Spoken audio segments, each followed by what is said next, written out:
All right. Good evening, everyone. I'm Cindy Darling, Mayor of the City of Walnut Creek, and welcome to the Tuesday, February 18th, 2025 regular meeting of the Walnut Creek City Council. The City Council is conducting this meeting from the City Council chamber, and the meeting is being video streamed and can be viewed live or later on the city's website. As some attendees, and I see a few new folks out here, may be participating in their first Walnut Creek City Council meeting, I wanted to welcome everybody and talk briefly about the process. For each agenda item, there will be an opportunity for public comment on that item. So if you desire to talk to us about something that's on the agenda, wait till that agenda item.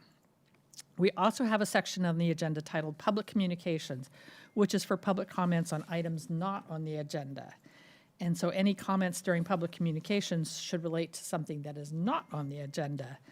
And consistent with section 9.5 of the City Council Handbook, we have 30 minutes will be initially allocated for the public communications for items not on the agenda.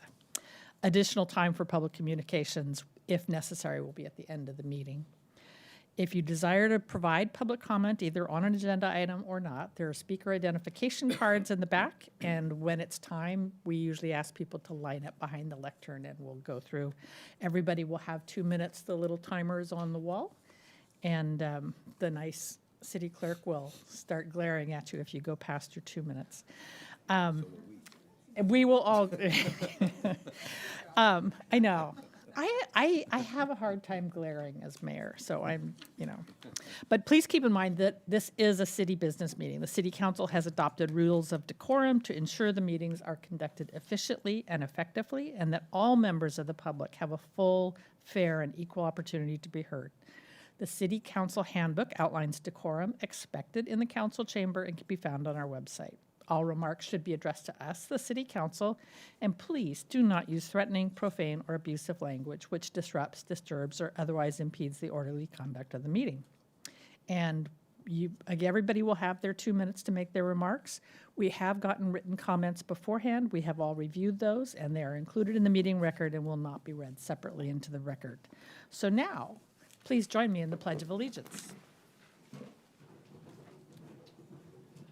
Pledge allegiance to the flag of the United States of America and to the republic for which it stands, one nation, under God, indivisible, with liberty and justice for all.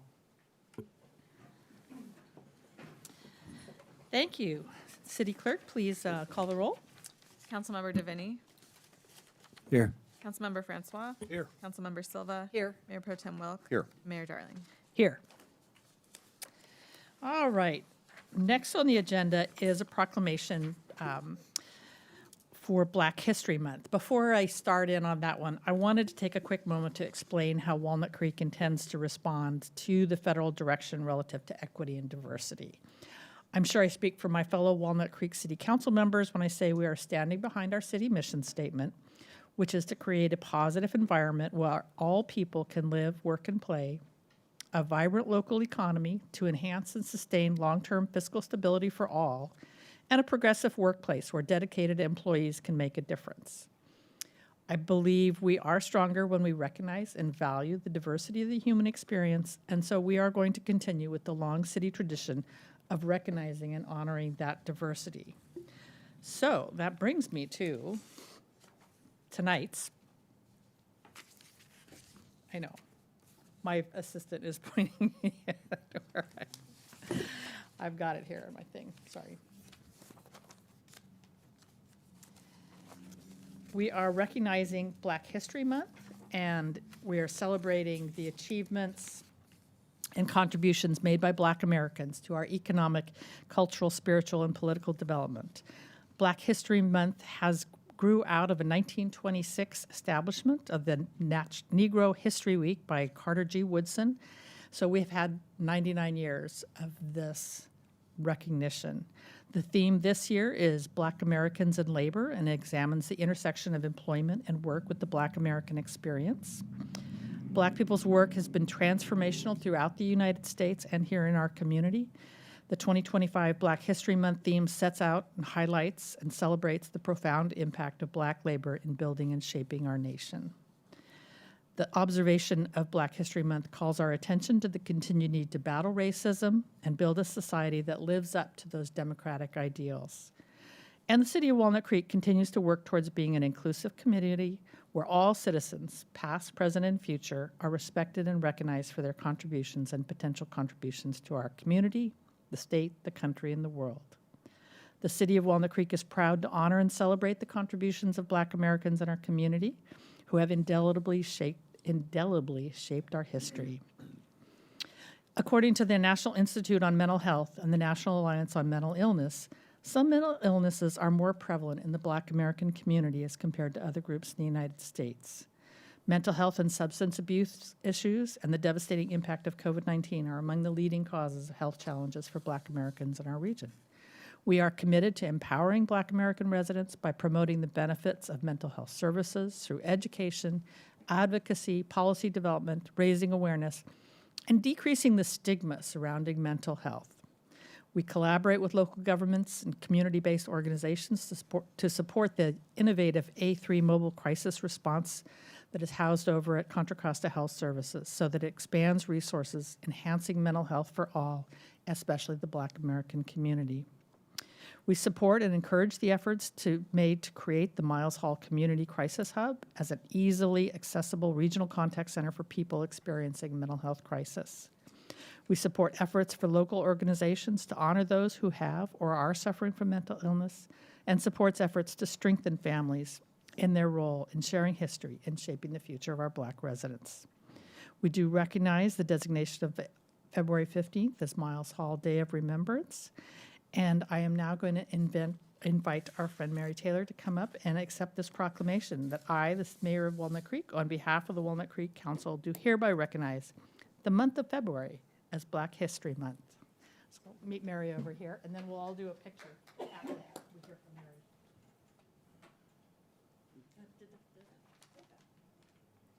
Thank you so much. Thank you.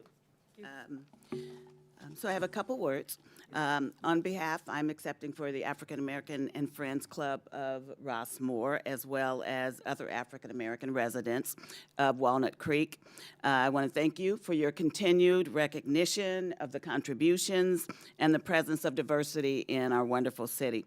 The city and the City Council's embracement of DEI, diversity, equity, and inclusion, or as I call it, definitely earned it, makes for a stronger, more well-informed and unique community, understanding that needs vary by different peoples.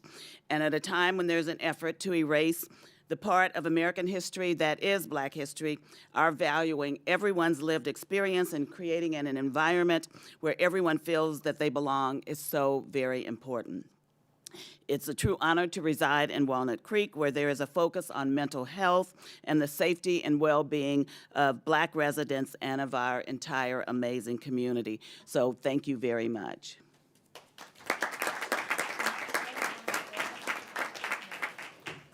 Yes, take a picture. Let's take our picture. And we always get disorganized in this portion.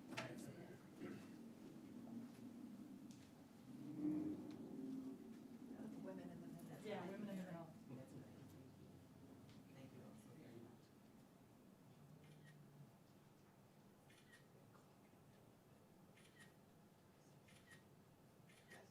Thank you. Thank you. Thank you all so much.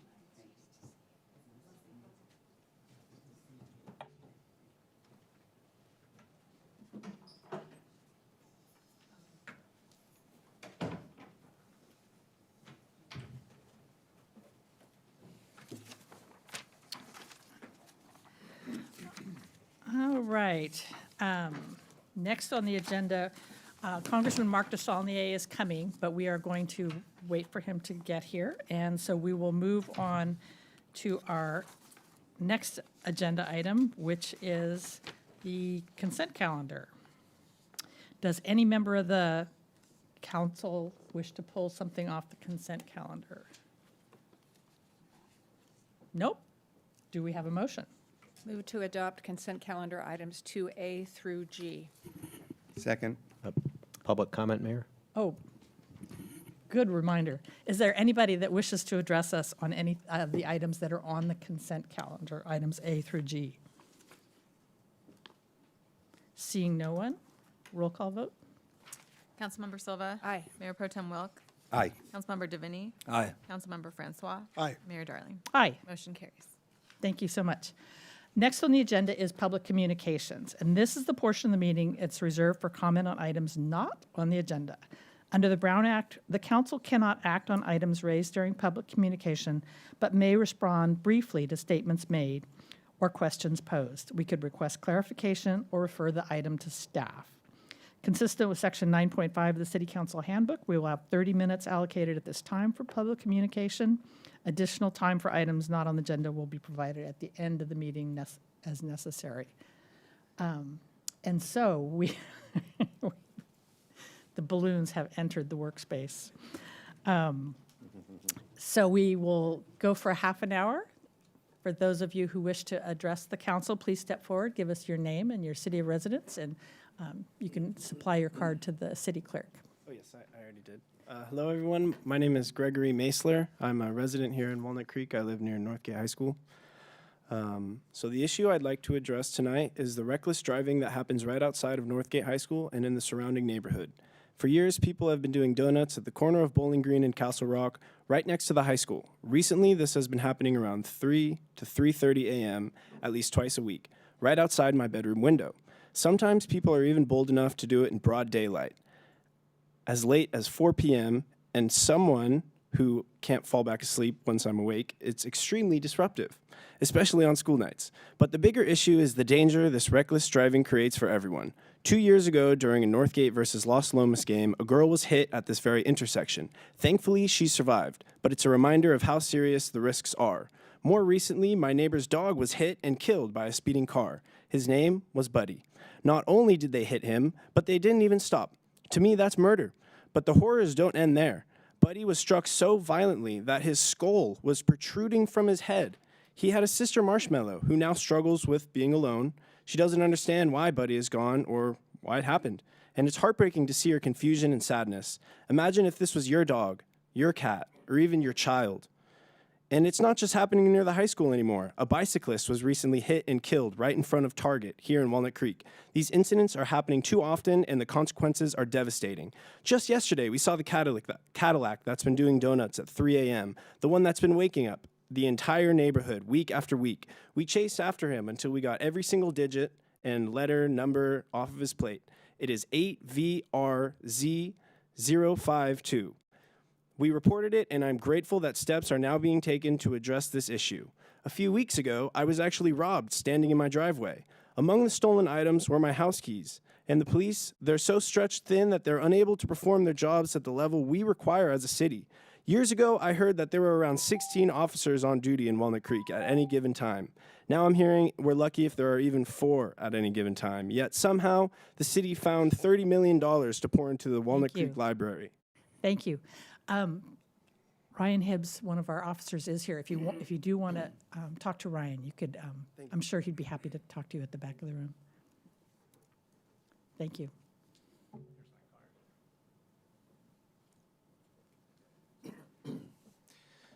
Good evening. My name is Steve Elster. I'm here on behalf of Friends of Walnut Creek. We advocate for the environmental quality of the community. I'm here regarding the Mitchell Townhomes development proposal in the Shadelands. This proposal would add almost 1,000 cars to the traffic congestion on Ignacio Valley and Oak Grove. It would feed that traffic from the development in ways that would create significant traffic hazards within the Shadelands, and it would uproot numerous local businesses. None of this is permitted under our general plan. However, instead of taking a transparent approach by asking the city to provide some kind of variance, the developer is trying to force its development in under the guise of the builder's remedy. This would tie your hands as our elected officials and prevent you from representing us by denying you the ability to address this development in light of our general plan and other planning considerations. The developer has even been spreading the word that its development is supposedly a done deal in which we residents, your constituents, are simply passive vassals who must quietly accept whatever the developer imposes on us. Yet it's not at all clear that the builder's remedy applies here. The builder's remedy only applies if a city's housing element is not in compliance with certain standards when a developer submits a proposal. here, by the time this developer submitted its proposal, our city council had already approved a housing element that was found to be compliant. I'm asking that the city council bring up for discussion whether the builder's remedy applies to this proposal instead of waiting until it has proceeded through the city's application process, with the developer claiming it's already a done deal. Right now, this development is mostly below the radar, and most people are unaware of it. But if this development is built and adds nearly 1,000 cars to the existing congestion, a great many of your constituents in every single neighborhood along Ignacio Valley and Oak Grove will be outraged. So before the builder's remedy is exploited to tie your hands as our elected city government, I'm urging you to look into whether it even applies to the Mitchell Townhomes proposal. Thank you. Thank you very much. If you do have questions, our Community Development Director is here, and Erica could probably help you understand. It's a very complicated and rapidly evolving portion of state law. Thank you. I would actually like to make, after we finish public communication, I'd like to make a comment regarding that. Anyone else? Thank you. Come on up. Hi, my name is Gail Hayden, and I came here to talk about the Mitchell development. But when they talked about Buddy dying, I just wanted to tell you my son-in-law was killed in Walnut Creek 2 years ago from a speeding De La Salle student. And so I echo what he says. We need to do something about speeding up and down Treat for at least trying to get these students to stop speeding around so much. I'm here because I'm out at the farmer's market all the time, and people are coming up to the information booth, outraged. Where can they go? What are they doing? And all upset about this Mitchell development. I told them I don't know anything about it, but I wanted to tell you that I was a tenant in 3000 Citrus Circle. For 8 years, they were telling us, we are not going to extend your lease. You can't stay here. And they manufactured vacancies so that they could do 42 townhomes. The building is now sitting empty. They turned off all the electricity. They turned off all the water. They ran everybody out. So that was 12 businesses that went out. We're now looking at 10 of those buildings in the Mitchell proposed development have businesses in them. And I understood Walnut Creek was work, play, live. So I now had to move our business over to Concord because we couldn't find anything in Walnut Creek that was within our price range after we've been here for 20 years. And I'm just saying that right now there's so much confusion out there that if we're looking at doing variances of the general plan and we're going to change from what we promised everybody to work, play, live, then we need to get it out before it gets baked into all these commissions and get it out and let the people talk about it. I can tell you that when you have 10 people come up at the information booth about one topic, there's a problem. And so I'm just letting you know that it needs to get out before it gets through all these different commissions and design review and all of that. It's too late to do anything by then. So if we can get it agendized and get the public know, because what happened with our particular thing is that the hearing notice is only supposed to go out 100 feet. And that's not going to work here because there's no houses within 100 feet for the hearing notices. Thank you. So we've got to do something different. Thank you very much. Any other public comment?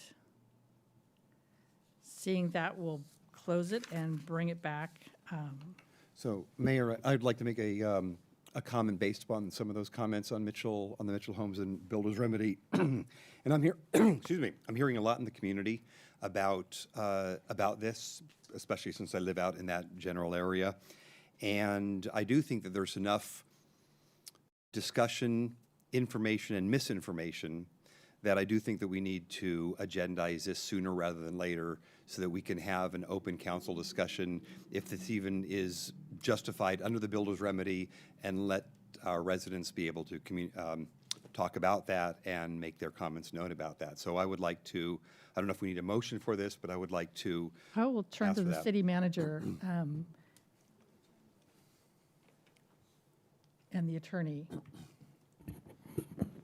Well, depends how you'd like to handle it, Mayor. If this is something that a majority of the council would like to have agendized at a future meeting, we would certainly do that.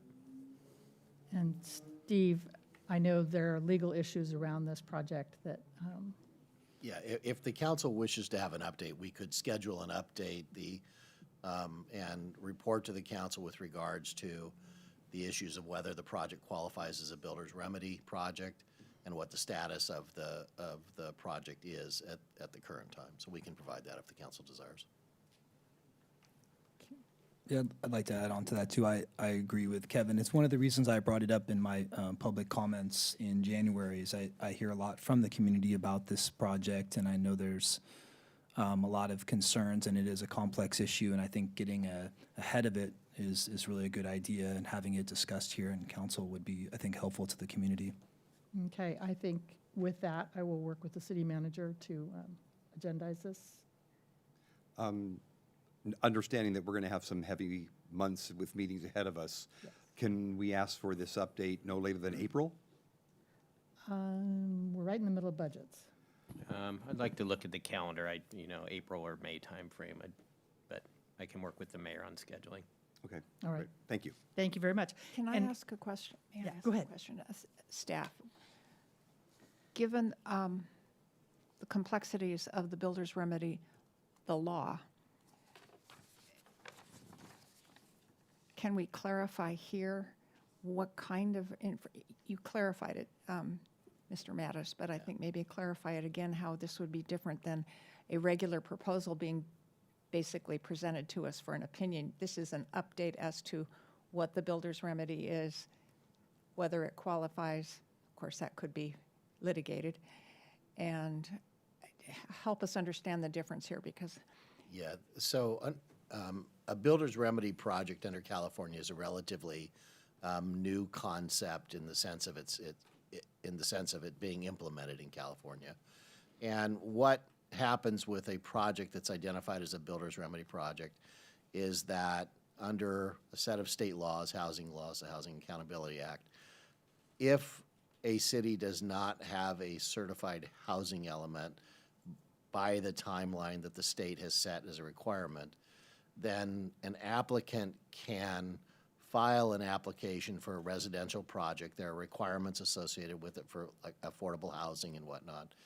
And the project can be on land that isn't zoned for residential.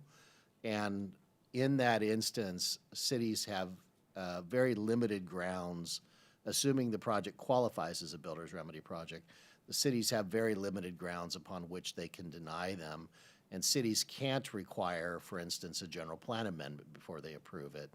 That, as the council is aware and as the public may be aware, typically when a property owner wants to come in and seek a general plan amendment to put residential development on property that is not designated for residential, excuse me, they have to come in and seek a general plan amendment. And the builder's remedy laws allow an alternate course to potential approval of a residential development under certain circumstances. And I think this is a very complicated issue. It is an evolving area of law, and we will work to get this on the agenda in an upcoming meeting. And now we will turn to our great Congressman, Mark DeSaulnier, who's in the back. He's scrolling through TikTok. I see it. He's here tonight to give us an update from Washington, D.C. on all the fun that he is having. A friend of mine told me that I knew no level of masochism, so maybe I'll take that in your comment. Well, I want to thank you so much. And for a few minutes, I promise I've got a PowerPoint, but it won't take as long as I did last time I saw you all.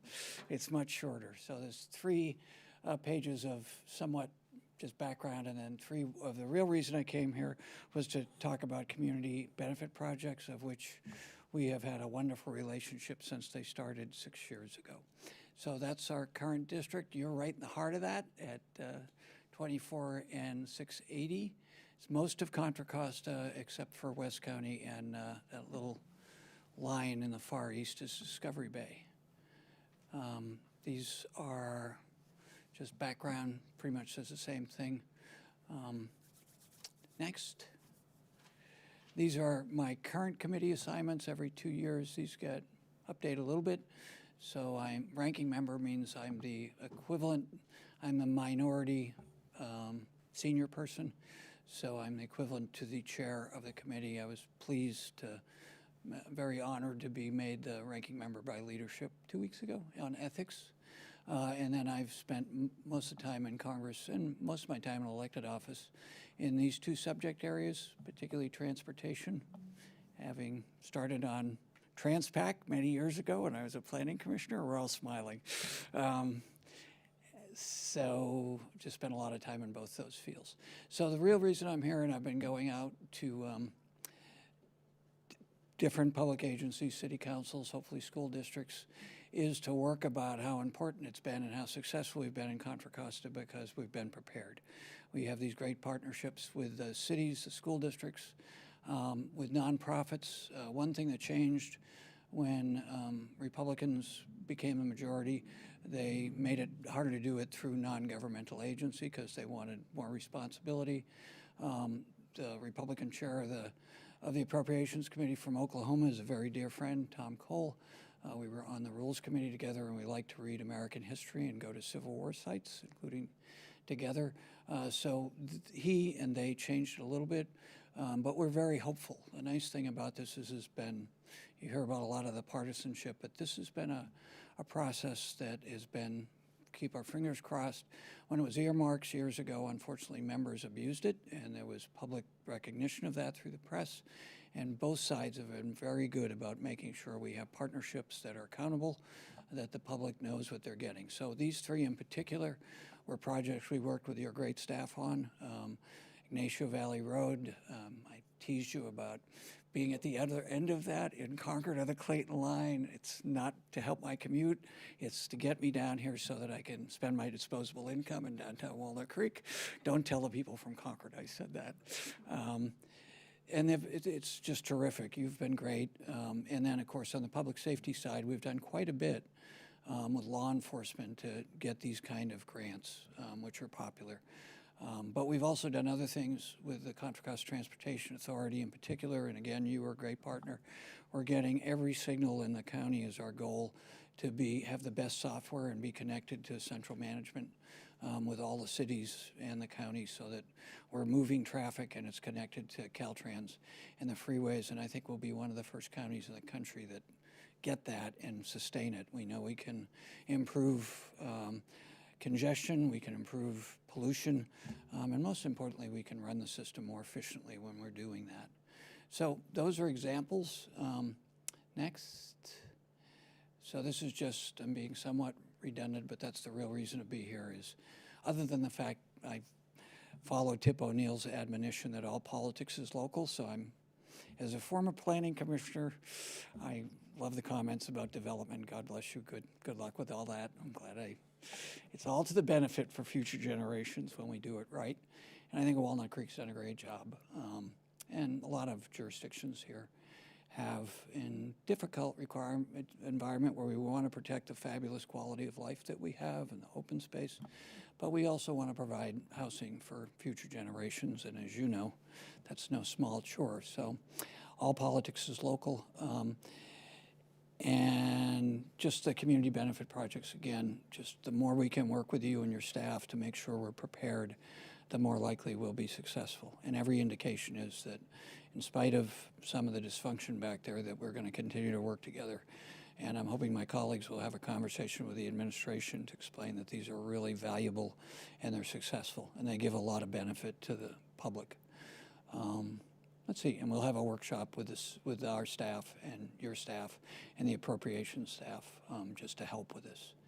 And the last one is just the successful projects we've had so far. So we're close. As you see, 46 million. We still have 14 projects from the last part that have yet to be approved, but we're hoping that'll happen. Will put us over 50 million, and you've got a little over 10% of that. So. I won't comment because you know how competitive jurisdictions can be, and I've got a lot of them. So that's it. You do love us best, don't you? Yeah, because I'm here right now, I do love you best.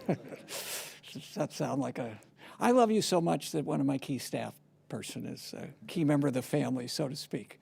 But we won't embarrass her any further. And lastly, thanks for coming to the town hall. I don't think I've ever had an entire city council come and listen to me for an hour. Well, we appreciate everything. Do any of my follow-up, do you have a minute to answer a few questions? I'm happy to. Just a quick question. Thank you for being here, Congressman. So when it comes to the federal grant, we keep hearing about how suddenly there's not going to be grant, and then there is, and then we're all over the board. If somebody from your staff, and we work with, of course, we have people that are dedicated to asking for the grants, if there's any information or advice on how we can ask for some of those grants that will not run afoul of any red flags that may pop up, because we've heard about this in the past, and we were able to change those pretty much on the fly to be able to get the grant funding. Please, let's work together on that, because we'd hate to lose something by technicality. You know, my assumption is that they're all going to be as planned. We're working with our colleagues across the aisle. They voted on these, most of them. They had to go through appropriations. They had to be largely bipartisan, and with them in the majority for this last appropriation cycle. So, you know, I think we all agree that efficiency is important, and we're happy to look at that, all of us at every level of government. And, so that's a good thing, but we already have some of that infrastructure that unfortunately a lot of us on both sides are trying to explain to the administration, some of their folks, that inspector generals are important, the Congressional Budget Office, the Office of Management and Budget. They're human institutions. They have their shortcomings. Let's see if we can make them work better. But trying to get performance is, whether it's the local level, state, county, federal level, is important and should be nonpartisan. So my assumption is that most of these grants have been approved by the Congress. So statutorily, they're required to go ahead, and so far, all of the litigation has indicated that that's what the way the courts feel. And again, I think we're hoping to work with our colleagues across the aisle to get the administration to go, let's fund programs that are important and work, and let's question the ones that don't, and get rid of them if they don't work. Good news. Thank you. You know, actually, Texas, I tried to do this when I was in the legislature. They're required by statute.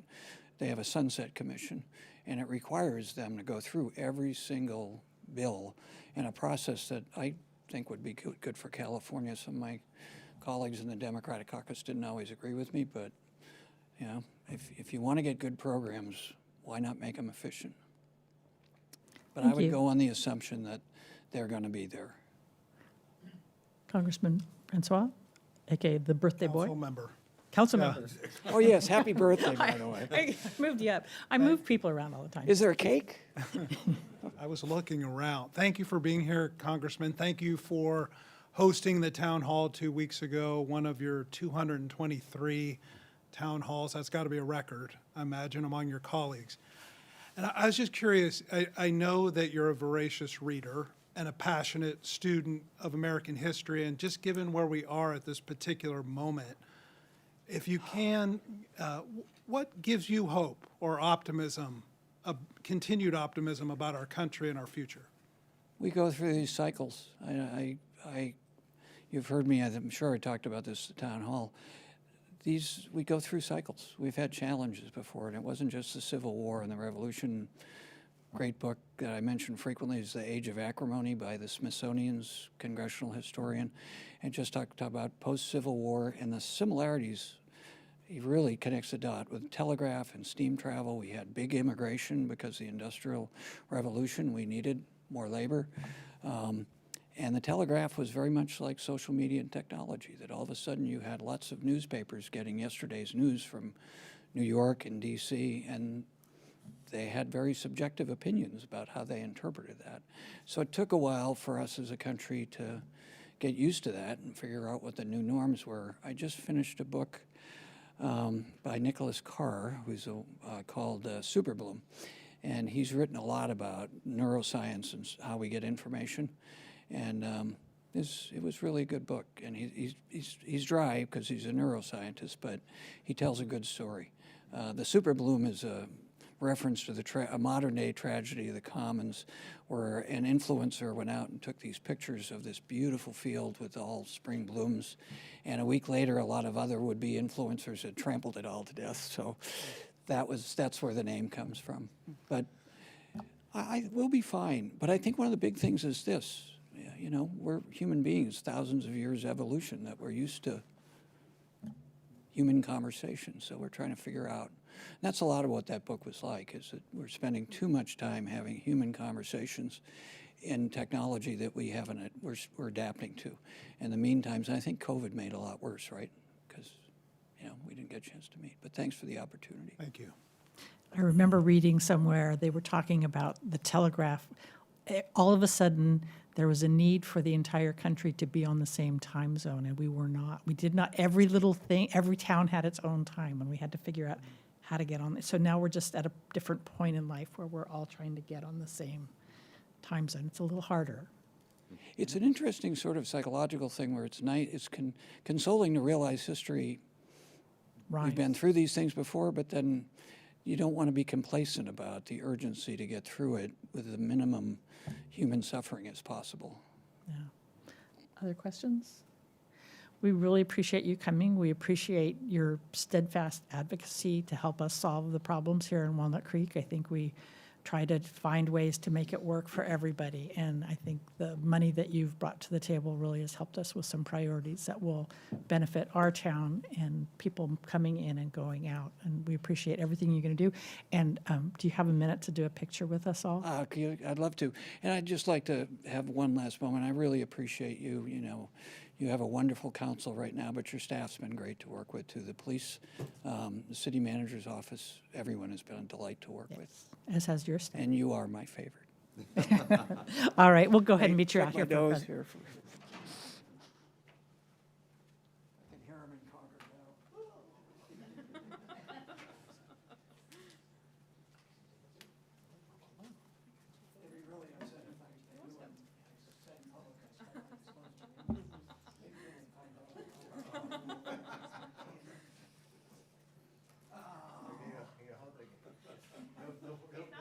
Okay, your choice.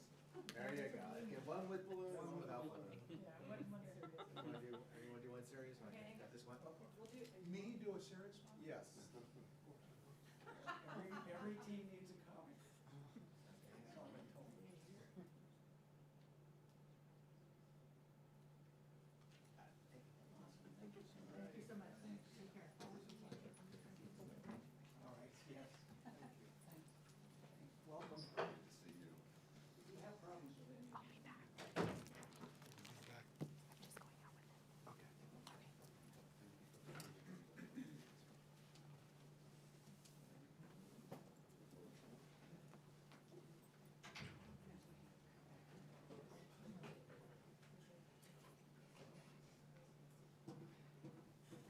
All right, next on the agenda is council member and staff announcements, reports on activities or requests. City Attorney, is there any report out of the closed session? There was no reportable action from closed session this evening. City Manager, any reports? I do not have an update this evening, Mayor. All right, my fellow council members, Congressman, or council members. Everybody's a I haven't made anybody a sergeant yet. I usually make people sergeants, yeah. So, yeah, I don't have a lot from the last couple weeks. I did attend the ribbon cutting for Uplift Home Care, which was a very nice event. That's with Adam and Marlene Bartlett. They just opened up a new home care business out in the Shadelands. And the story there was that while I was campaigning, I knocked on their door. And as I have a healthcare background as well, we kind of hit it off in that regard. And so I've been following their progress. So it was exciting to see them open up, and they're a tremendous couple, and I know they're going to bring a lot of integrity to the home care space. So that was a joy to be a part of that. And then we did our council priorities a couple weeks ago, or maybe just a week ago. And as someone new on the council, that was a nice experience. I think that it reflects well that our priorities as the city align with the priorities of the people. And that held true to me from what I experienced talking to folks on the campaign trail. And I think that the work that we did to hone down to what we decided on was collaborative and bodes well for our working relationship. Thank you. Councilmember Silva, not Congresswoman, Councilmember. I thought you were going to demote me to dog catcher, and that would be an honor to be a dog catcher. Thank you very much. A number of items to report on for the council and the community. Thank you, everyone. I'm a member of the board of the East Bay Regional Communications System Authority, which is really a public safety radio system that covers 2 counties, Contra Costa and Alameda. At our recent Finance Committee meeting, we received a semi-annual financial report. The good news is that the budget is on track, both revenues and expenses, and even better news is that we have additional revenues that we're receiving because we have been exerting some collection efforts with agencies that were not paying their bills on time. So a couple $1 million, which will be able to go back into the system, so that's good news. At the recent Planning Committee meeting of the Metropolitan Transportation Commission and the Association of Bay Area Governments, we moved forward some grants that are going to be awarded to a number of communities, including 7 in Contra Costa County. These grants are going to provide the funding that communities need to begin the planning process and how to meet the goals of the transit-oriented community strategies that has been adopted by the Metropolitan Transportation Commission. Unfortunately, there wasn't enough money for Walnut Creek. Our ask was too big because we have complicated issues between the downtown Walnut Creek BART station and the Pleasant Hill BART station. But after 30 minutes of conversation with key staff after the meeting, they have agreed to come out and meet with our community development department, and in particular our community development director, so that they can understand a little better what it's like when you make policies that are supposed to work all across the region, and you have one agency at a time. They're very different. And so come out and have conversations about that, and hopefully that will help us better address how we're going to comply with these density improvements near transit. So with the change in Washington, D.C., the National League of Cities, of which we are a member, recently has updated its federal legislative advocacy priorities. And I can't say I participated. I logged into a national meeting, so who knows? There could have been 3 people there, or there could have been 3,000 people. It's probably closer to the 3,000. But their legislative, what I wanted to let you know is that their legislative focus is very similar to what we have and the League of California Cities. And very briefly, the need for ongoing fiscal flexibility in light of the phase out of ARPA. Advocating for continued funding for infrastructure programs, particularly those established in the last 4 years. Affordable housing and homelessness, a push for increased funding. There's a theme here, isn't it? Public safety and disaster preparedness for federal programs that improve communities' resilience to disasters. The broadband expansion and digital equity, it's not just about broadband, it's also that every community has it in all corners of the community. Environmental compliance and climate change and local authority protection, opposing federal preemption efforts that undermine local decision-making. But another item that came up, which I may bring up a little later, is also that in the need to cut the budget to extend the tax cuts, they have to make some balancing acts. One of the items that is potentially on the list, and it was in 2017 as well, are the tax-exempt municipal bonds, which the tax-exempt municipal bonds, which is what we would be using in order to finish the project, or actually even start and finish the project at Heather Farm. They've been around for over 100 years. They were first written into the tax code in 1913. And they're issued by state and local governments. They're used by state, local governments, and nonprofits, actually. And they have been used for 3/4 of the infrastructure in this country. So they are well used. They basically have lower costs for the agency that uses them, so they can make our local dollars go further. And they are at risk. And I just wanted to raise awareness of that. I was going to ask the congressman about it, but I think he knows that that would be a significant loss. So, and then I'm going to mention that Cal Cities Board meets this week. I will be in Southern California, so I am sorry I will miss the Chamber of Commerce event. And in addition to the tax-exempt municipal bond discussion, we will be talking about wildfire and wildfire resiliency. And then I will finally mention that our sister cities will be hosting the youth ambassadors from Nocheto and Shiofolk in the end of April, the week of the 20th. They will be coming from our two sister cities, and it's an opportunity for these youth ambassadors to learn about life and family life in Walnut Creek, school life, community life, and what a city does. So, Thank you. Thank you very much. Okay. Along with Councilmember Silva, I serve as a council's representatives to the Recycle Smart Board, and then as part of those responsibilities, I'm on the Franchise Vendor Ad Hoc Committee, which is a subcommittee of the Recycle Smart Board that is vetting the proposals that we've received for collection services. Our contract will be up in 2027.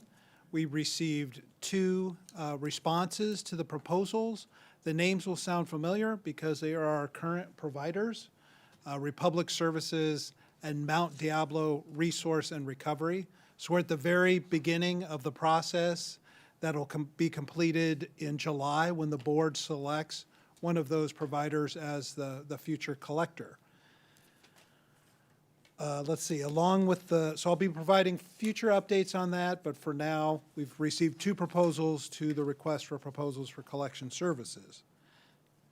Along with the mayor, I did attend the community cleanup crew a few weeks ago, and I wanted to give them a plug, and I know that when Kevin was mayor, he recognized Karen Mariner, the founder of this group, as a hero among us, and she and a group of 20, 30 dedicated volunteers showed up at the Rudgear parking lot, Rudgear Park and Ride, that makes more sense, to kind of canvass the area and clean up areas around South Main and the off-ramps from the freeway. There's another opportunity to get involved this Saturday. They're hosting another cleanup at 8:30 at the Rudgear Park and Ride lot. It's about 60 or 90 minutes of your time. Bring some gloves, and if you have one of those things to pick up trash, bring that. If not, they'll equip you with all the equipment that you need. And it's something that you feel like you're doing something positive in your community, and you're meeting other like-minded people, and you're doing something positive. So if you're at home feeling despairing about there's not anything that I can do to make a difference, there is. Show up on Saturday at 8:30 at the Rudgear Park and Ride. Park and Ride. Park and Ride. Congressman, council member, Park and Ride. Yeah. And then we've got a meeting bright and early tomorrow morning for the Economic Development Working Group, but I'll report on that at our next meeting. Thank you, Mayor Pro Tem. All right, a few things. I was at the Cal City's City Manager Conference was it last week? 2 weeks ago, in Palm Springs, discussing hate in the chamber. I led a panel there talking about what to do when hate speech actually comes into the chamber. So it was probably 80 to 90 city managers and assistant city managers that were in that particular session, including our own city manager and assistant city manager. When I asked at the beginning how many have experienced hate in their chambers, I would say 75% of the hands went up. This is an annual state conference. So I hope that the information was valuable in helping to provide an outline and a worksheet of what happens should that happen in council chambers or governing bodies throughout the state in the future. Unfortunately, we have had experience in that. Hopefully, we don't have any more. I am the liaison to the DRAA board, and just wanted to mention that Froggy is currently Center Rep's latest. It's playing at the Lesher Center, and it is it's on right now. And then the Bedford Gallery still has Stitched on exhibition through March 30th, where artists' work demonstrate the evolution of embroidery.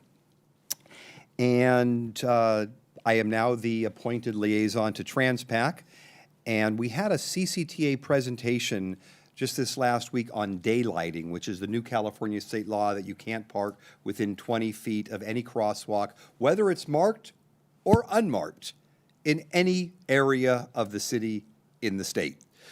So that's, of course, going to impact all of our residential streets. It also impacts our downtown parking area meters. And a lot of the appointed officials on that board suggested that CCTA work with our transportation staffs to have a presentation to council in the near future to at least let our residents know what's going on and how enforcement will work down the line and why there may be parking meters that have bags over them saying no parking in a parking space.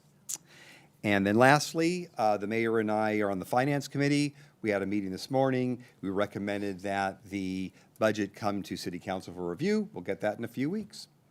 Thank you. I had a couple fun things. Youth Leadership Commission, I got to go talk to them, and they're so much fun. They're so optimistic, and they really wanted to know about sharks, so I got to explain sharks, which was really useful. We didn't talk about breakfast this time. It's all about sharks, so study up. The Chamber of Commerce hosted a reception for the new St. Mary's College president, and he and his staff were there. They're very interested in finding ways to get better integrated into the community. One of his fellows was from San Jose State and had done a lot of work on better integrating San Jose State into downtown. So I think there's lots of opportunities there, and I really appreciated Bob Lynchide's leadership in setting that up. We did go to the mayor's conference and appointed Laura Nakamura from Concord to the LAFCO. Priorities. We had a great meeting on priorities. And just to I think everybody in this room probably knows what they are, but the people out there in TV land might not know. We go through this every 2 years, and we try to hone it down to the things that we as council need to spend our time thinking about and working on. Lots of other things are happening in the city, but these are the things that we wanted to spend our time on. Economic development and public safety are always two of our top priorities. Economic development, we're going to be looking at permit streamlining, downtown enhancement, flexible land use, and kind of looking for those high-paying jobs. Public safety, we are continuing to focus on our police force, helping them get the tools, the education, and the training that they need. We're also looking at innovative programs to tackle homelessness and mental health challenges. And the two other public safety challenges, traffic safety is obviously, based on public comment tonight, a continuing issue that we need to keep our eye on in the city. And the LA fires have demonstrated that climate resiliency and the ability to respond to those is something that we need to keep our eye on. Environmental sustainability, that is something we've done quite a bit of work on. So we're going to keep our eye on that. Park and recreation facilities, we are going to build the swimming pool and the community center, and we're going to keep our eye on that along with turf and lights. And then we're going to kick off, as resources permit, the next phase of planning, because we'll have a big hole where Clark Swim Center used to be. We have to figure out what to do with that.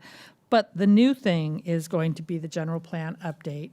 And you have to be kind of a planning nerd to think it's fun, but it really is the vision of how our city wants to change and grow. And our last general plan was done before the Great Recession, before the pandemic, before Amazon started delivering deodorant to your house in 24 hours or less, before artificial intelligence, before my husband started asking ChatGPT these weird questions. And it was before we all had these. And so the world has changed a lot, and we want to make sure that our vision for the city reflects that. So we're starting on about a 4-year program to update the general plan. We recognize it will be a lift, and we recognize it will be a conversation with the city residents and the city businesses. So we're looking forward to that. And speaking of conversation, I would be remiss if I didn't remind you all to be at the State of the City on Thursday, where Caitlin Sly and I will have a nice little chat in front of all of you, and our police chief will give an update on public safety. And so that is it for our reports, and now we're on to the meat of the agenda. So the first agenda item, the only agenda item, is the proposed 2025 legislative agenda, and we'll have Carla Hansen for her swan song in front of the city council come kick it off. Good evening, Mayor, council members, members of the public. For the final time in front of you this evening, I'm Carla Hansen. I'm the Deputy City Manager. The item before you is the proposed 2025 legislative agenda, and the recommended action is to discuss and approve the proposed agenda before you this evening. This is an annual action that the council takes. The council reviews and adopts a legislative agenda to be the framework for advocacy at the state level for the upcoming legislative cycle.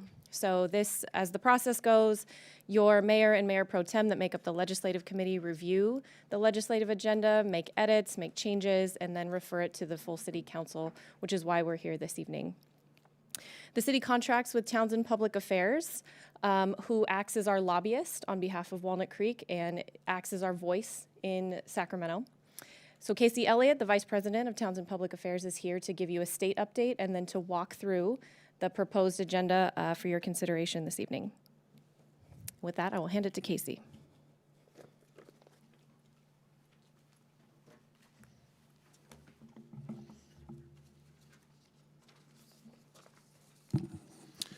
Good evening.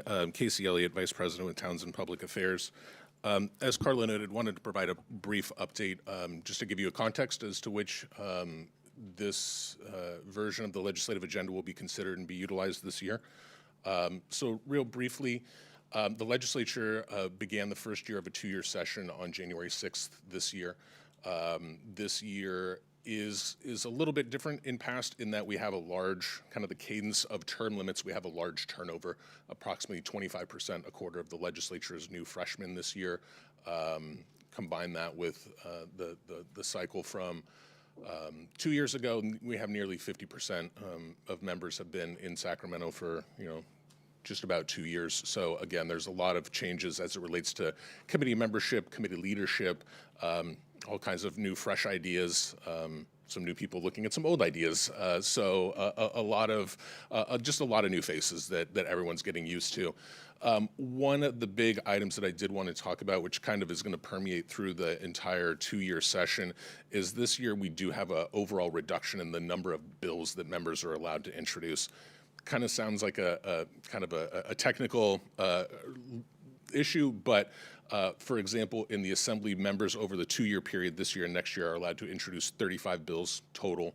In previous sessions, that's been 50. So they've had approximately a significant cut in the Senate. Again, 35 over the 2 years, down from 40. So in theory, we should have fewer bills, more focus on the big issues of the day. We'll see how that goes, but it may result in more focused bills and fewer small, technical issues. But again, we'll kind of have to see how that plays out over the two-year session. A couple of topics that are going to be very prevalent in this year's session that I just wanted to discuss briefly. Always start with the state budget. The governor introduced his January budget, the first January 10th. At that time, the budget was roughly balanced. The governor's budget that he presented had approximately a $350 million budget surplus off a $229 billion budget. Some dynamics have occurred obviously since then, which is going to make the May revise a very interesting time, namely the fires within Southern California. And that's going to impact the state budget on both sides. We've obviously already seen the state's first initial response. They provided $2.5 billion in immediate cleanup response. Hopefully the majority of that funding will come back through FEMA pass-through payments, to be determined.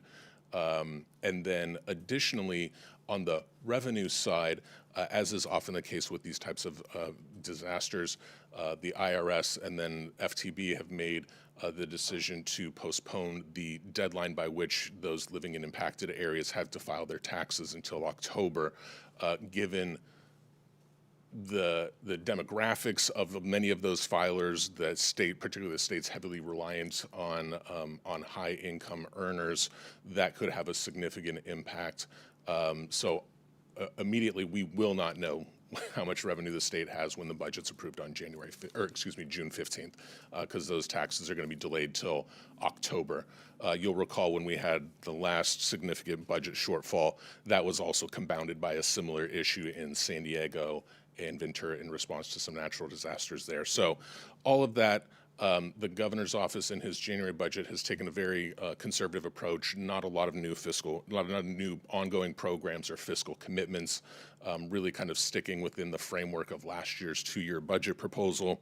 A couple of items of note: the January budget is proposing to restructure the way in which the state agencies oversee housing. So currently, right now, housing is within the Business Services and Business Consumer Services Agency, so all of the consumer protection issues also fall under that agency. And the governor's proposing to split that into two. So there would be a separate agency specifically for housing and homelessness. That's going to go through the Little Hoover Commission, which is generally an 18-month process. So we may see some changes that would likely just consolidate HCD, the Homeless Coordinating Council, and some of the other various state housing entities that are spread around. So we'll see some of that there.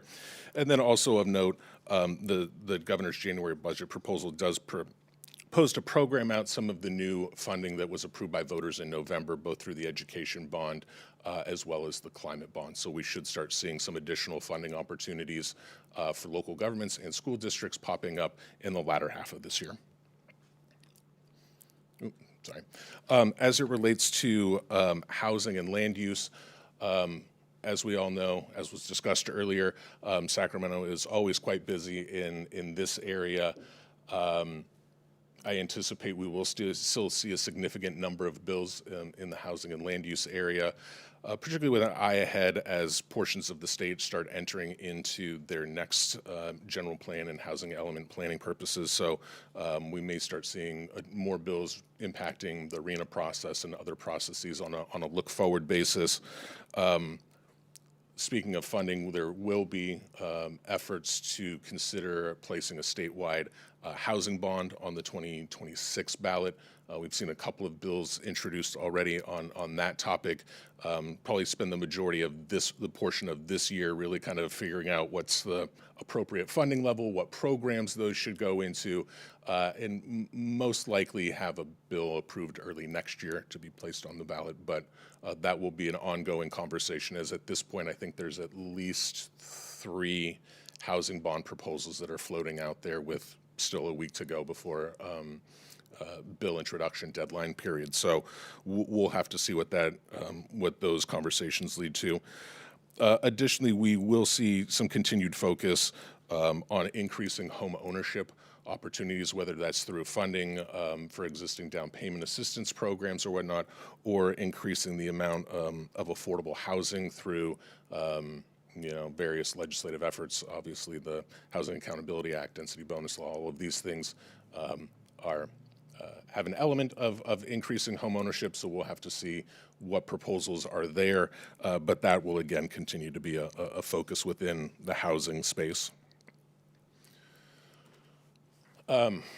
Wildfire and recovery and preparedness. Obviously, given the response, the incidences we saw in Southern California in January, very heightened focus on this, and it's really gonna, bills so far that we've seen introduced are really gonna fall into 2 camps. Those that are the recovery from the specific disasters that we've seen in LA, Ventura counties, and various executive actions, bills, legislative policy proposals on rebuilding those communities, and many of those are going to impact the local jurisdictions in which those disasters occurred, including zoning, siting, permitting.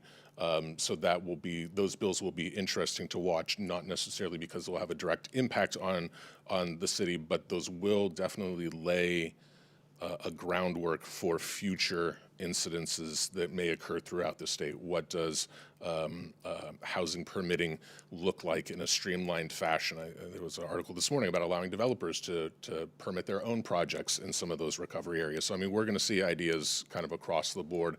So there'll be a number of bills in that area. Additionally, there's going to be a large focus on preparedness statewide. So obviously, number of lessons learned. We're already seeing proposals come out from Senate leadership, such as moving CAL FIRE's resources from seasonal employees to full-time employees on talking about CEQA exemptions, Endangered Species Act exemptions for fuel modification projects, additional funding for evacuation planning, route design, those types of things. Also, this is where we're going to have some of the conversation related to insurance coverage for those homes impacted by wildfires or having the potential. Obviously, last year was really focused on the Department of Insurance and the Insurance Commissioner's regulations. I think there's a much larger desire for the legislature on their own part to get involved this year from a legislative standpoint. So whether that be working groups, whether that be requirements for the regulations, so we are going to see a number of bills within the space, hopefully balancing out the ability for homeowners, renters, businesses to find and achieve coverage, creating stability within the FAIR plan for those that are required to be on the FAIR plan, and then trying to do both of those things while maintaining a level of affordability for those products. So that's going to be a ongoing conversation. And then public safety, a couple of different issues here. From November, the implementation of Proposition 36, making sure that funding becomes available through the state budget process to provide services to those that are convicted of the treatment-related felonies, make sure that those individuals can get the services that are promised within Prop 36, but also that that local law enforcement, local DAs have the ability to be implementing those laws, not just within Prop 36, but the recently approved legislative package of rules really aimed at addressing retail theft, fentanyl addiction, and some of the crimes that are associated with that, or some of the offshoots that are associated with that.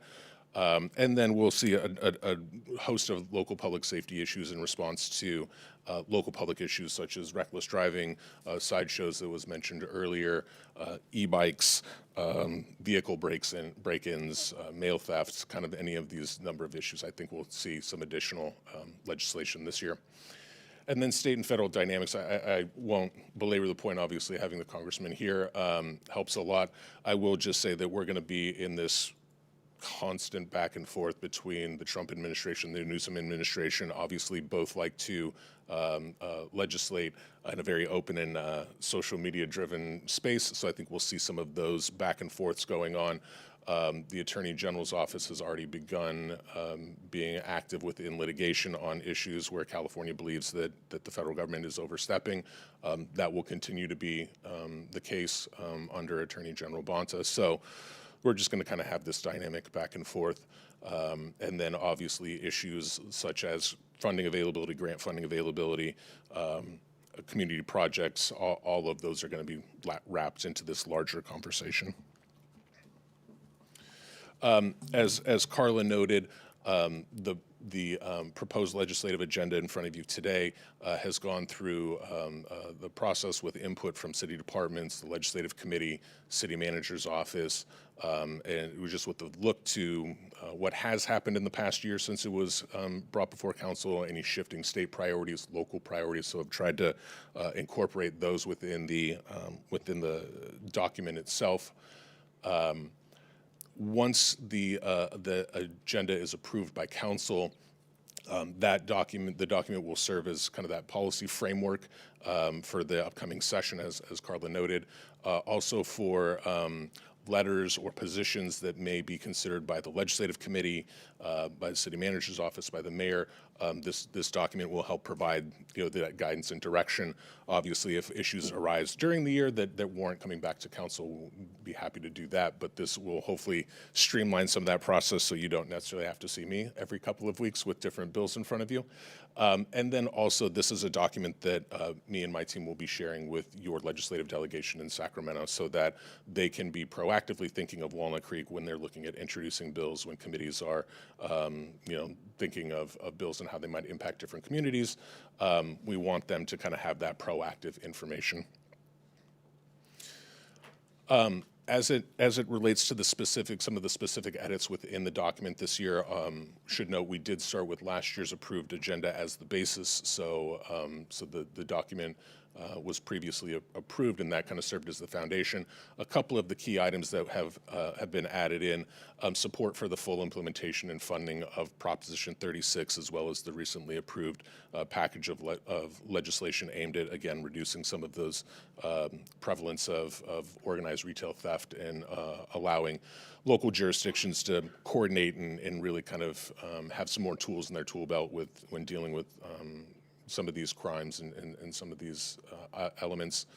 There were some modifications to the environmental sustainability section to include references to CCAs, supporting funding, streamlined. Again, want to make sure that as much as possible we're having affordable energy and rates and things for community members through all modes, not just through IOUs, but obviously the city's involvement within MCE.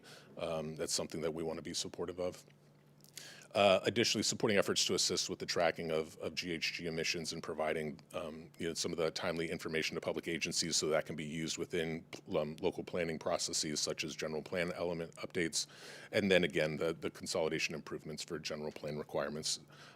So just some of the items that have been added in. Once we move forward after the adoption, just as a reminder, my team will continue to have regular check-ins and updates with city staff. And then we will be looking to reach out not only to your delegation, but to some of those new committee memberships and leaders, areas that we care about, just to kind of, again, brief them on the city, the issues that are important, those that may not necessarily be as familiar, that may not be geographically based here, but still going to have a significant impact on your priorities. And then we are currently going through and reviewing all of the bills that have been introduced. As of Friday, there were about 1,000 bills introduced, and that should probably double this week, leading up to Friday's bill introduction deadline. So we'll have maybe more, maybe more than double. But we'll have a first kind of culling of the bills that we'll be able to provide and work to staff based on the agenda, and can really focus in on the items that we want to weigh in on, and then continuing to plan for both the state and federal budget advocacy and opportunities for direct funding. As Congressman DeSaulnier indicated, he's been really great in working with the city and supporting the projects that you've put forward. His office is hosting a workshop at the end of the month to look forward on that. So definitely something that want to continue to work with the city so we can get good projects in front of him.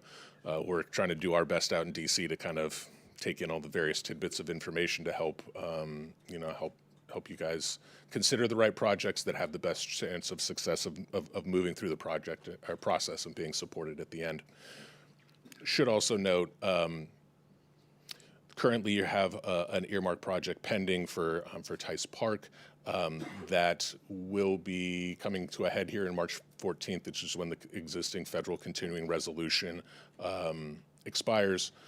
If Congress is able to reach a consensus on appropriations bills, they should be approving those earmarks by reference, which would include the city's project. So we'll keep you updated on existing FY25.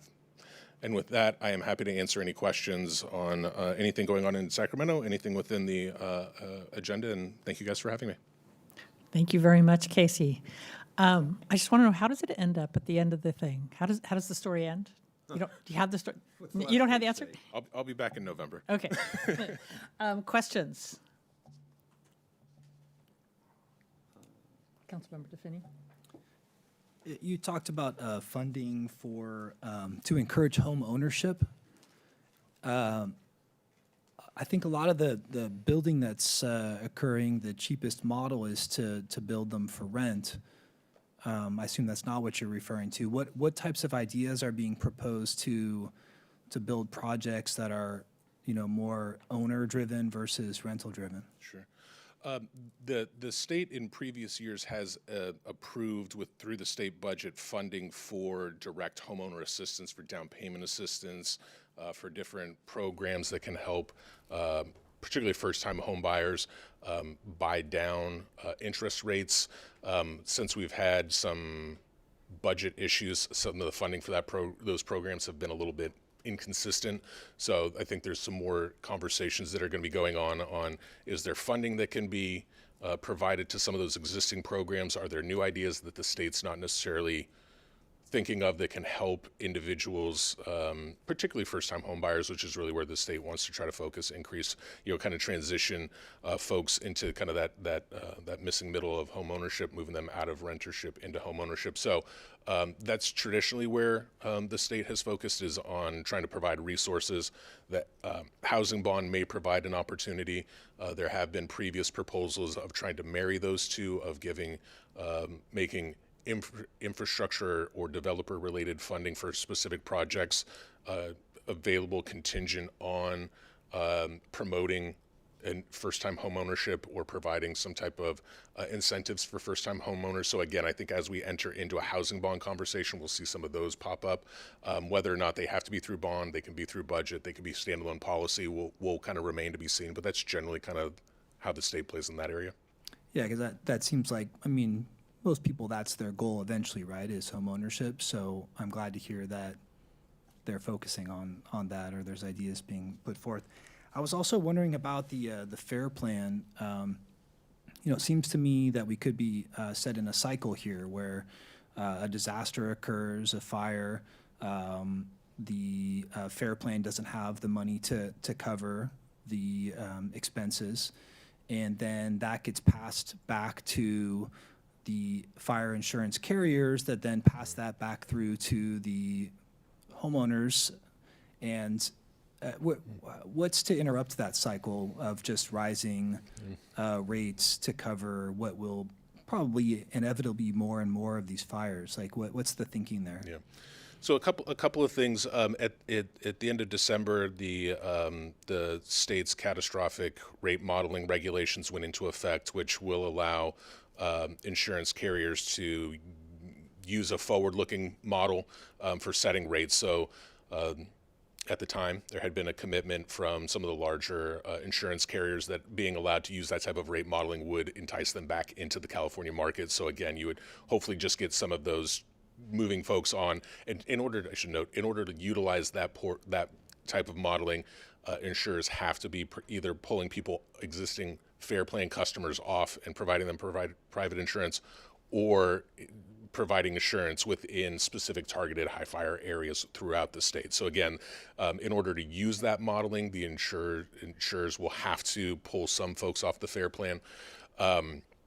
Additionally, there has been legislation already introduced that would allow the state to issue catastrophe bonds. So essentially, the state could use its bond rating to float some of the liquidity issues, so that the FAIR plan wouldn't have to be going back to all the entire rate base of all the fire carriers.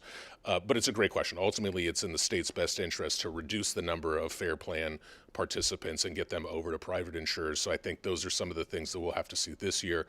I know we already have rate requests into the insurance commissioner's office that he's, I think as of today, he's asking for more information on. So we're going to have to kind of see exactly how that market dynamic plays. At this point, there are not bills that are contemplating going back to the voters and having them look at Prop 106, 103, that kind of have. So there's some constitutional parameters as well that the state is not looking at this point, but if they needed to, that could potentially be an avenue as well. And just one more on the fires. I think people are feeling vulnerable because the process feels random, right? Like you own a home, you're in a neighborhood, a drone comes by, you lose your fire insurance. And I would think that as homeowners, you want to think there's something you can do proactively, right? So if I do X, Y, and Z, then you can assure me that I will continue to have my insurance. And I think we'd get greater buy-in from people if they knew this is the prescription to keep your insurance. Do they talk about, is that being discussed, like a more prescriptive plan for homeowners to assure they can keep their fire insurance? Yeah, there's a number of conversations occurring right now in both the regulatory and the legislative side related to, in particular, Zone 0 requirements, so requiring home hardening within that 0 to 5 foot buffer, legislation that would amend the regulations. So insurers would have to provide, would have to consider that in the rate-making process on a case-by-case basis, not in a broad basis, but on what individual homeowners have done.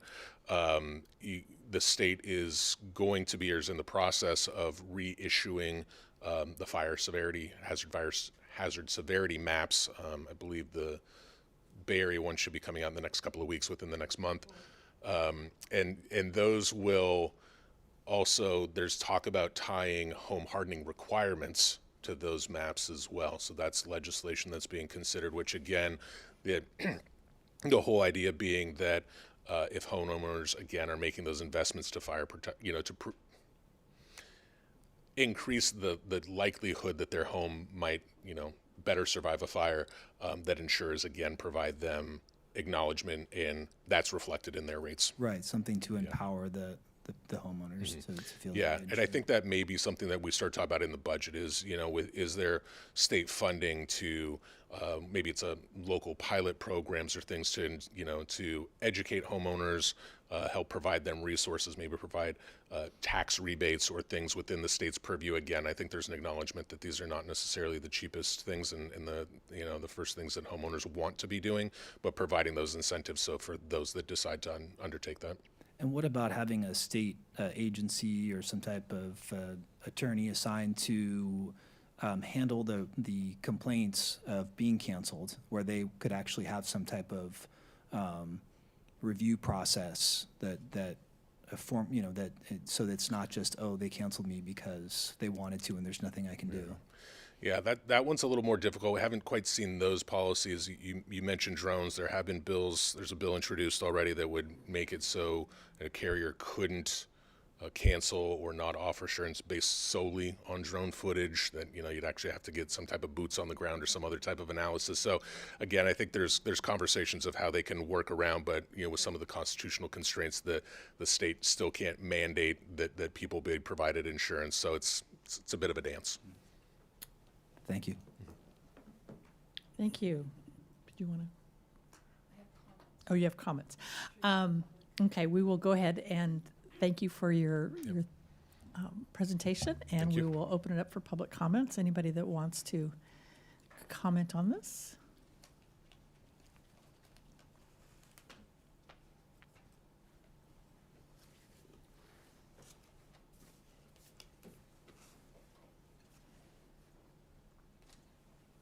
What's that? You want a break? Go ahead. Good evening, council members. My name is Tanya Love. I'm a principal government community relations representative for BART, and I send my Director Renson his regrets that he was unable to attend this evening. I want to speak on item 5, to adopt our legislative platforms.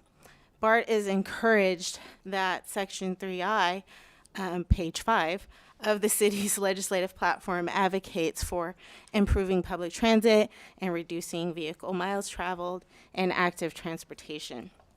We hope that within those goals that you support additional funding for BART and a regional transportation measure to support transit operations.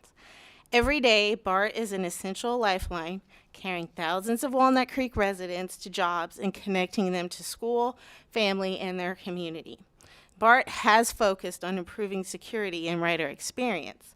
And so we've doubled police patrols, and in 2024, and crime on BART has declined by 17%.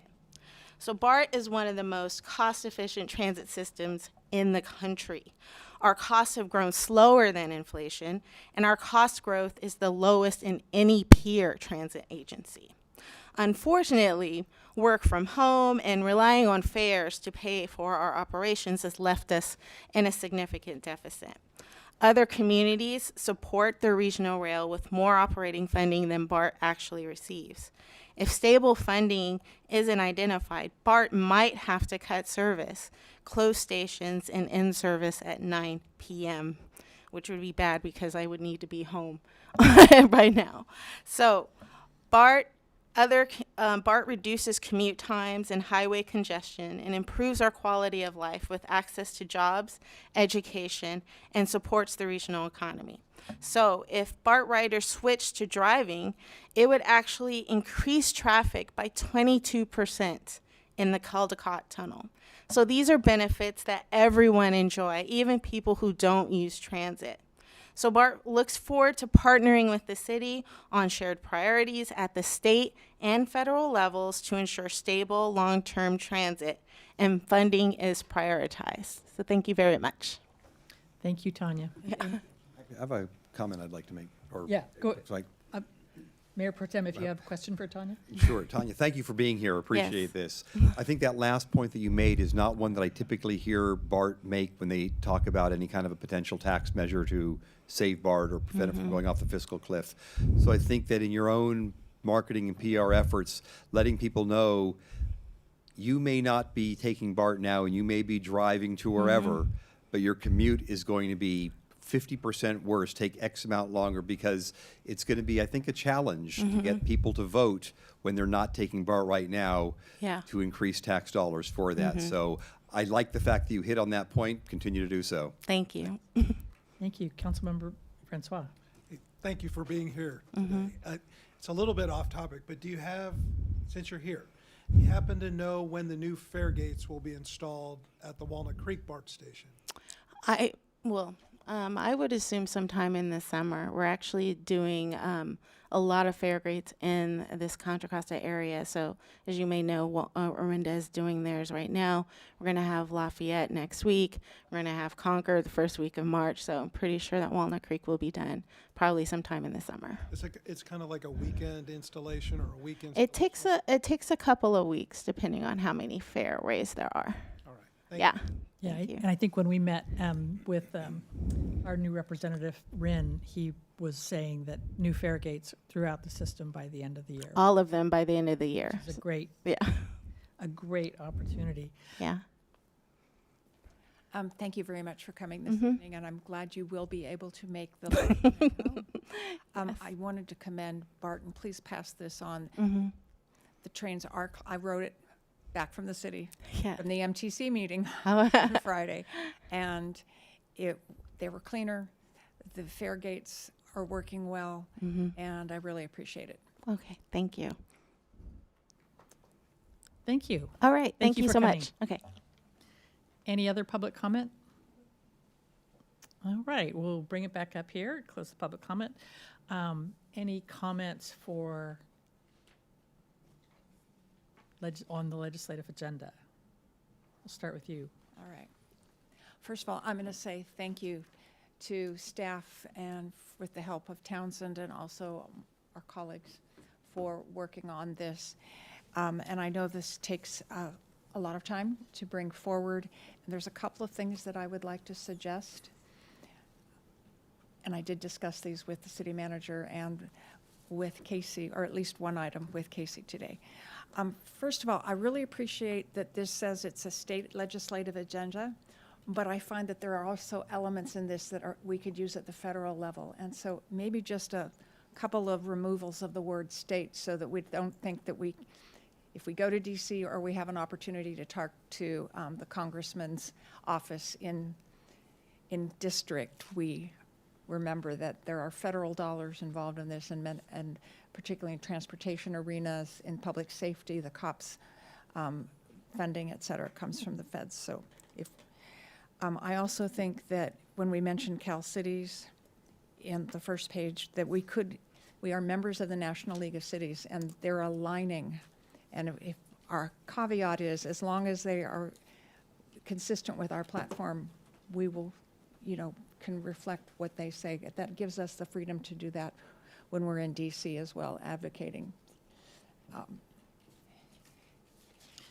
Just so I'm clear on that, because we do say in here that we'll support positions taken by the league. Is that what you're looking for? Yeah.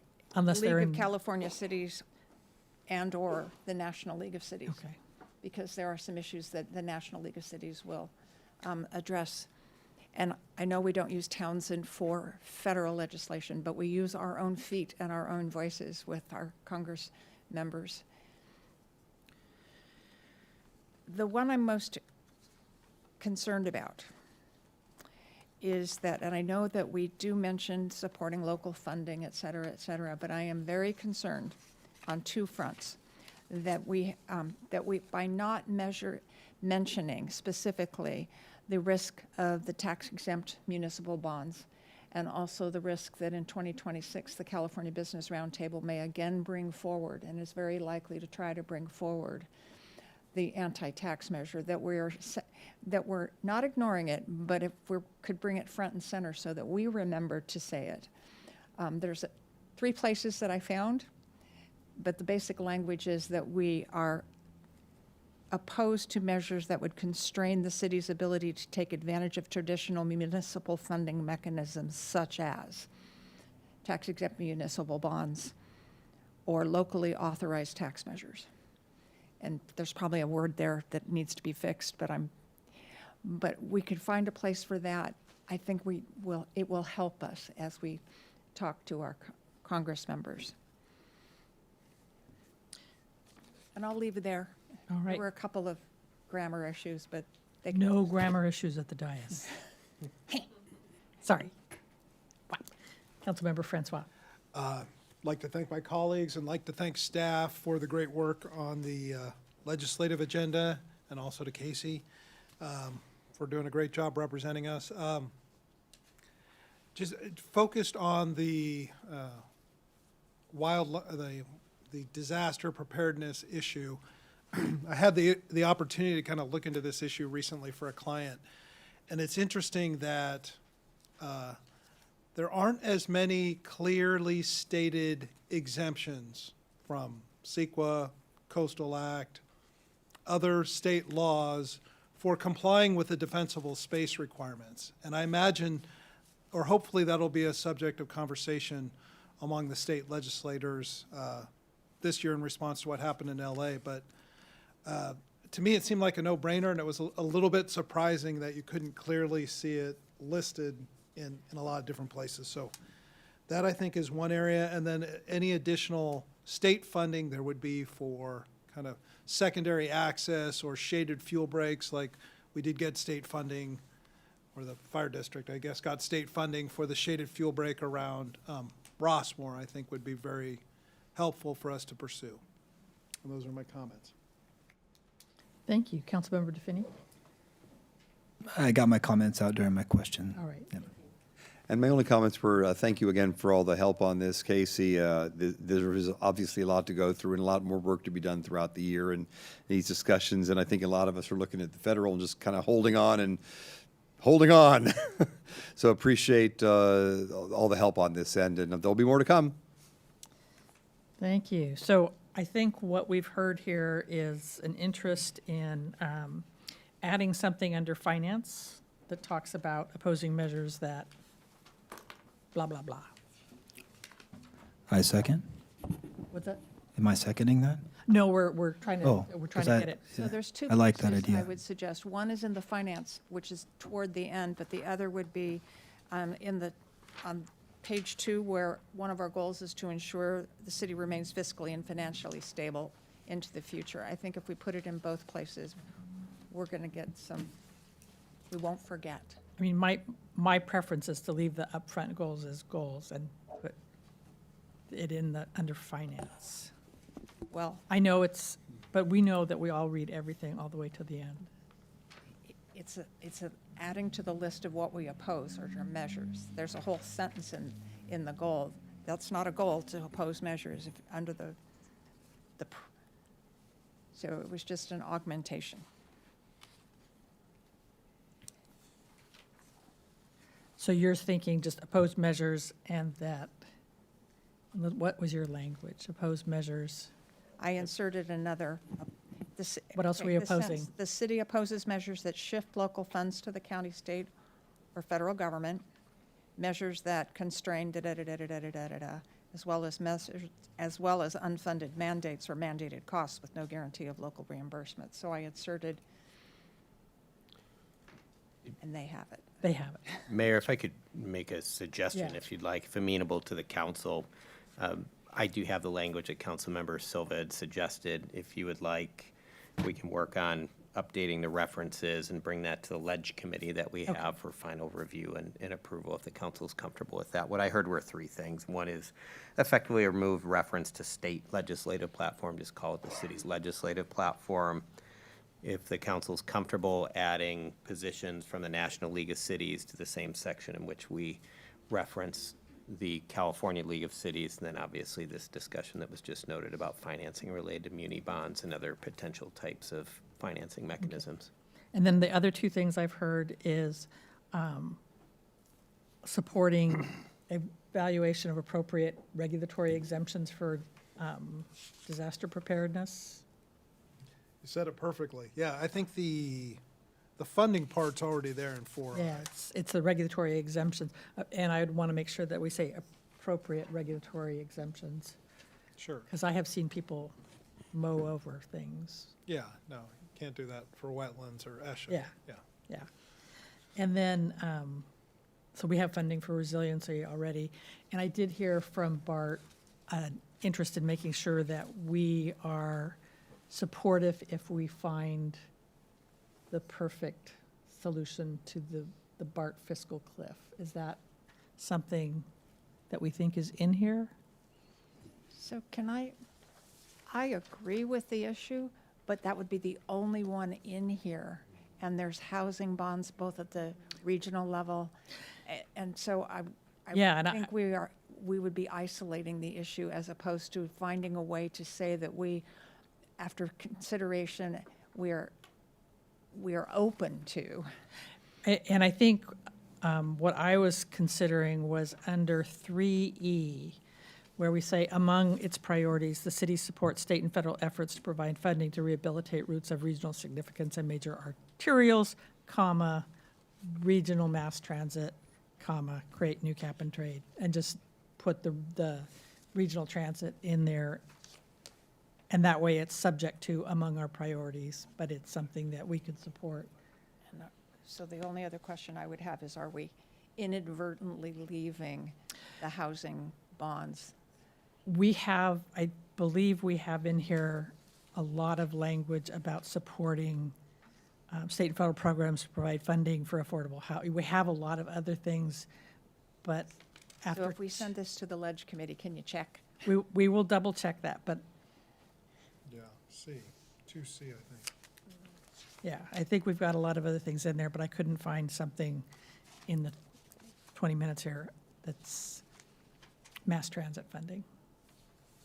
So we as the legislative committee will look at that. How about Right, that? and I don't think we're looking to have anything specific in there. It's No, general It's just general overall, right? language that And we're not committing ourselves to voting to approve, to endorse one thing or another.